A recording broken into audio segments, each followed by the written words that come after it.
So today's focus is going to be sacred space. We're going to figure out what that is, what its purpose is, and how you can find your own.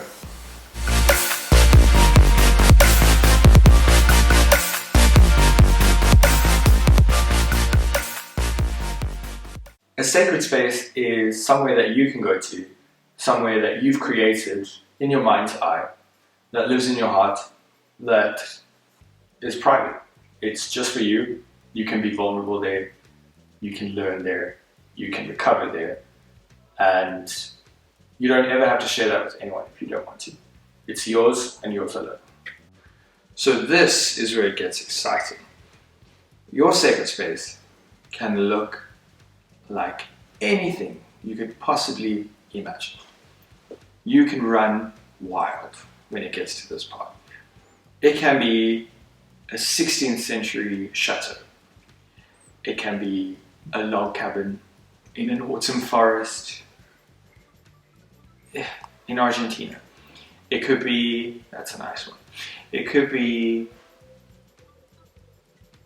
a blanket fort that never collapses. I mean, that is kind of annoying. That's why I don't do this anymore. And then you could have a jetty on a private lake.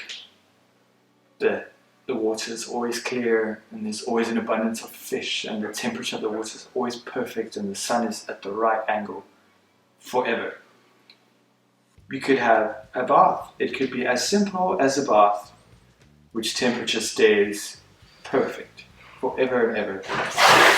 You can have whatever you want. There are no limits. It can be anything you prefer. The only requirement is that this place must make your heart sing. It must be so you that when you arrive, you can immediately feel your energy lifting, your heart opening up, you warm up, you start to glow. It's so exactly your sacred space that you bloom in this space. And that sounds very complicated and very difficult to achieve and very big, but really it's not. You probably have one already.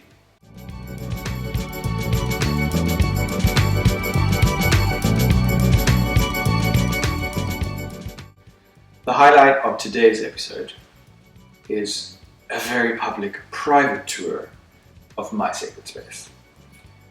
So, to give you an idea of what it can be, I'm just going to tell you what mine is, where I go, and what it looks and feels like.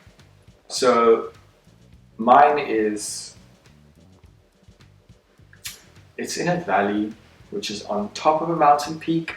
So I guess it's a volcanic crater, maybe, I don't know. But it's like very steep valley walls all around, but it's almost circular, the entire valley. In the middle, from the far end where I arrive, there is a jetty or a walkway, a bridge, I guess. A very simple one, it's just planks. And they kind of sink a little as you walk on them, so the water goes onto your feet. And there's a big lake that you're crossing. Most of the entire valley is covered by this beautiful turquoise lake. And there are snow-capped peaks all around, yet it's warm.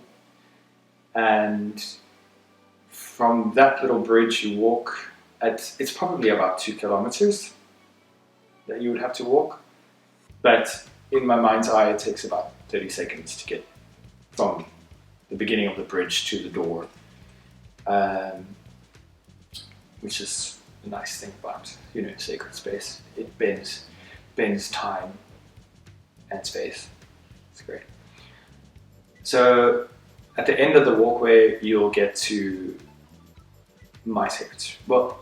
the heart of my sacred space, which essentially it's kind of a monastery, I guess, a wooden monastery, which is built sort of like a fort. It has a huge wall and a massive door in the front. The wall goes from side to side of the valley, and I don't think the wall and the gates are there as defense. I think it's there, well, I put it there without even thinking about it, as a sort of protection, you know, just so that I can feel safe while being vulnerable in my sacred space. So when I go inside, it's very old, and I just smell beautiful cedar wood. And there's a massive tree in the center where the whole monastery is built around. And as I walk through, I'm touching the walls, and I'm touching the ceiling when it's low. And I make an effort to touch surfaces as I go through, as I'm visualizing my space. It immediately connects me to my space. I can feel where the wood has been smoothed down by being touched so many times. So I'll normally walk through this little space. I don't generally explore the monastery itself too much. It's not really why I'm there.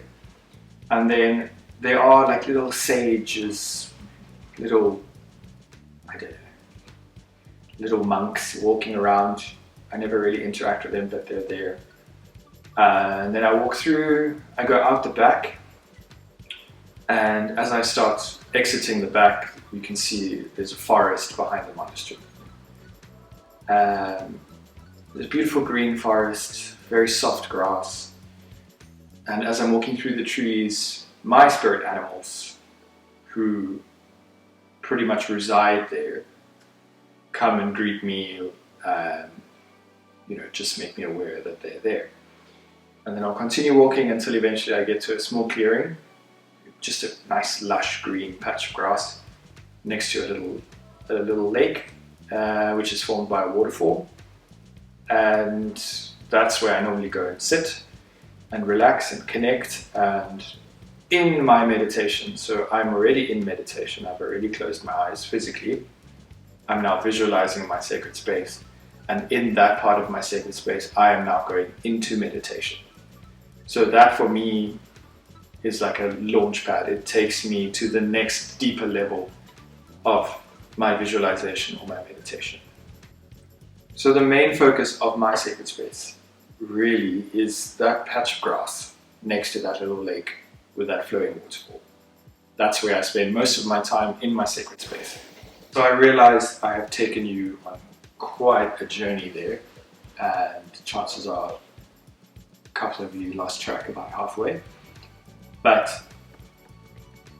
I want you to know that it doesn't have to be that complicated. Mine is very complicated. I have spent a long time, many years, developing and refining and adding to it, and it's not done. I still add more whenever I feel like it. It's really just, it's meant to be you, as I've said. So you need to make it in such a way that it authentically reflects who you are.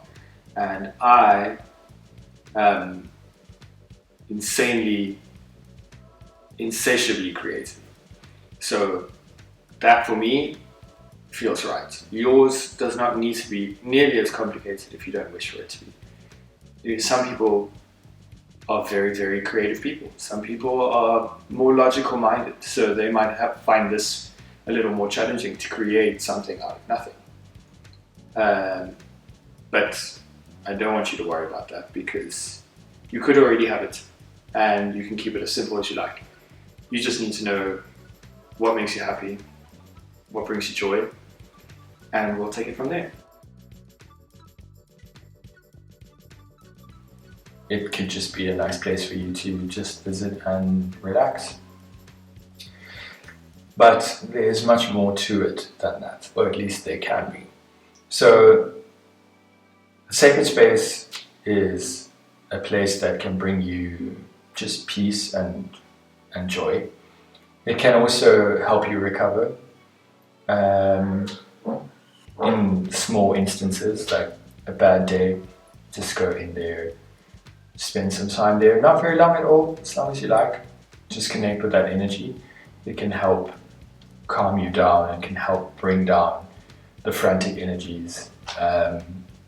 It can also just, warm up the sorrow if there's any sorrow that day. It can also be a place of healing. Like if you're dealing with something bigger than just a bad day, you can spend a lot of time there with yourself and with your higher energies, and that will help you to recover. It can be a place of learning. So when you're at a point on your spiritual journey where you are able to connect with your higher self or other beings that you connect with, you'll be in the right energy, in the right space, in the right frequency per se, to be able to connect with that information, with that learning, and to absorb it in a quiet and calm place. It can also be, which is why I mostly use it, it can be a launch pad. So as I mentioned in my description of my sacred space, I will sit in that little clearing next to the lake, and in my meditation I will go into meditation, and that is where I then launch into a deeper level of connection for healing purposes, for information, whatever I may need at that time, where a simple meditation might not be enough. I will then use my sacred space to launch to a deeper level or a higher level to be able to access more energy, or use it as a channel to get to where I need to go. For everyday use, for everyone, it's just a great place to find tranquility, find peace and calm, find joy. But for those of us who are on a more intentional journey when it comes to spirituality and energy work, it's a great space to learn and grow and launch from. So I highly recommend it for absolutely everybody, no matter how advanced you are on the journey of spiritual work. But it can definitely benefit each and every one of us. To recap, it is a place of recovery and calm, a place of rejuvenation and joy, and it can also be a launch pad. So there are many benefits to a sacred space.